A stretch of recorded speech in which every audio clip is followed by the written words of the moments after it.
Hello les amis, j'espère que vous allez bien. On se retrouve sur la chaîne Motographie aujourd'hui avec une petite pépite tout droit venue de chez Audi. Regardez-moi cette beauté. Après l'Audi RS3 déjà faite sur la chaîne, la vidéo s'affiche juste ici si vous voulez aller la voir. On a aujourd'hui cette Audi S3 2021, juste sublime. Restez bien jusqu'à la fin de la vidéo, on va exploiter toutes les capacités du moteur, launch control y compris. Et pensez à vous abonner à la chaîne, c'est très important pour me soutenir. Et en attendant, on va passer directement à l'essai de ce petit bolide. Allez, c'est parti.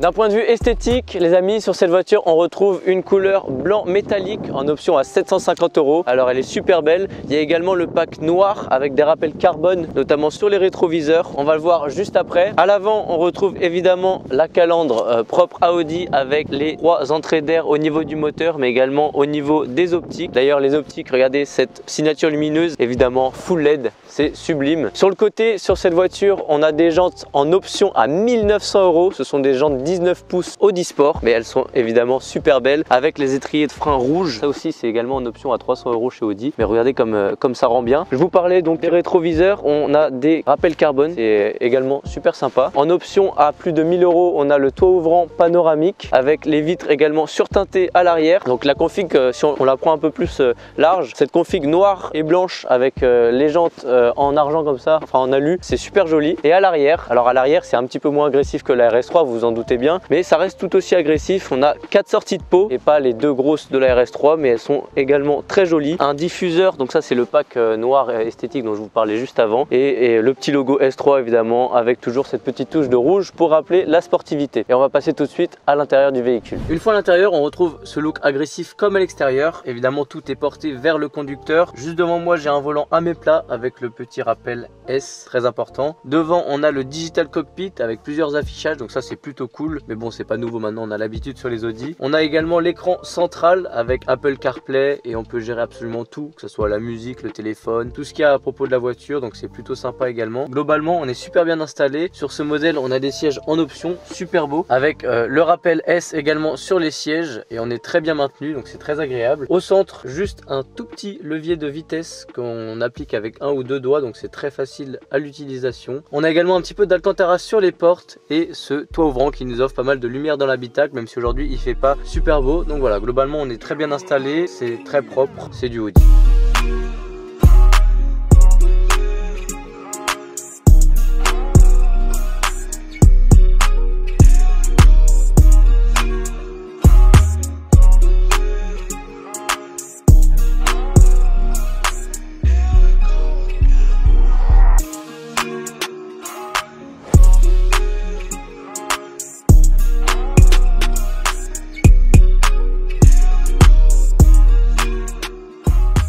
Les amis, ça y est, on est à l'intérieur de ce petit bolide. Niveau caractéristiques, on a un moteur 2 litres turbo compressé développant 310 chevaux, soit 10 de plus que l'ancienne version. Donc c'est plutôt pas mal. On est encore loin des 400 chevaux de la RS3, mais franchement ça marche pas mal. 400 Nm de couple, ce qui nous permet donc tout ça combiné d'abattre le 0 à 100 en 4 secondes 8. Alors évidemment sur route sèche, parce que là bon, c'est un petit peu gras, ça a tendance à patiner hein, malgré les 4 roues motrices. Comme je vous l'ai dit, on est super bien installé, la direction est très précise. Là je suis en mode sport, donc la direction est un petit peu plus directe. On sent que la pédale est un petit peu plus joueuse.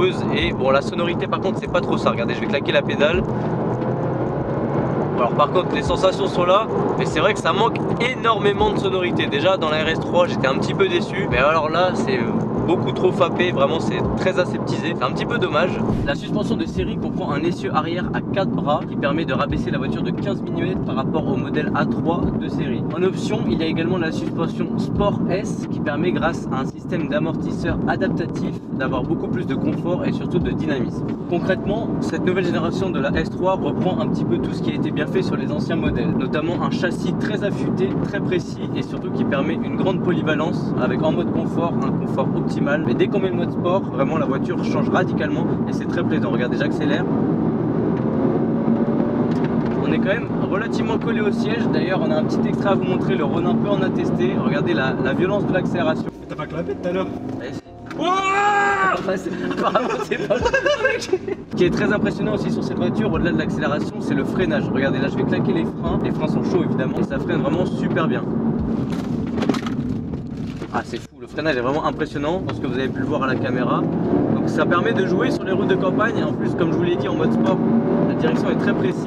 Il manque réellement juste un petit peu plus de sonorité sortant des échappements, mais bon, on peut pas tout avoir. Alors évidemment, c'est une voiture joueuse, mais qui consomme énormément de carburant si on tape dedans. En moyenne, on est aux alentours des 10 litres au 100, mais dès qu'on tape vraiment dedans, on est plus entre 12 et 16 litres, ça dépend de la conduite. Donc ça reste un budget. On a parlé des sensations de conduite, évidemment très agréables avec une belle accélération. Mais ce qui est impressionnant sur ce modèle, c'est également les freins. Ce sont des disques ventilés qui permettent un refroidissement optimal lorsqu'on les sollicite beaucoup, et ça permet vraiment un freinage très bon en toutes circonstances, qu'il fasse chaud, avec une forte utilisation ou même par temps froid. Regardez, je vais faire un petit essai, vous allez le voir je pense en vidéo avec le stabilisateur.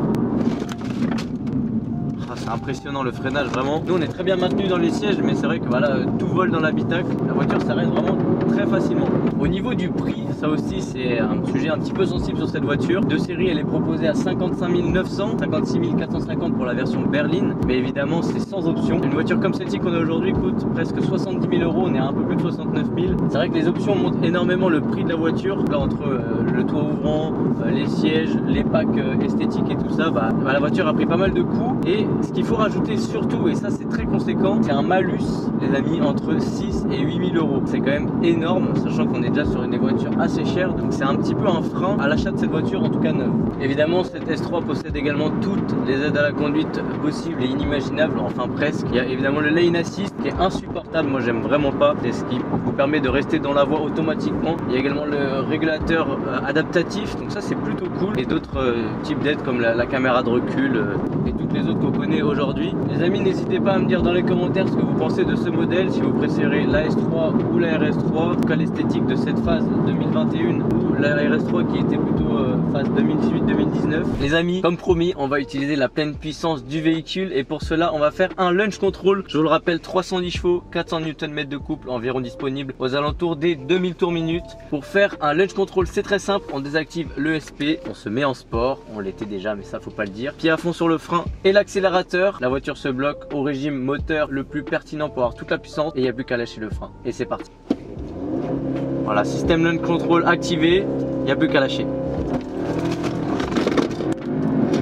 Waouh, c'est vraiment impressionnant. Je pense que vous le voyez à la caméra. L'accélération, vraiment, on est collé au siège, c'est fou. Cette voiture est vraiment très performante, c'est impressionnant. Ça retourne l'estomac, faut pas trop le faire après manger, il faut pas trop en abuser parce qu'évidemment le moteur, c'est pas ce qu'il y a de mieux pour le moteur.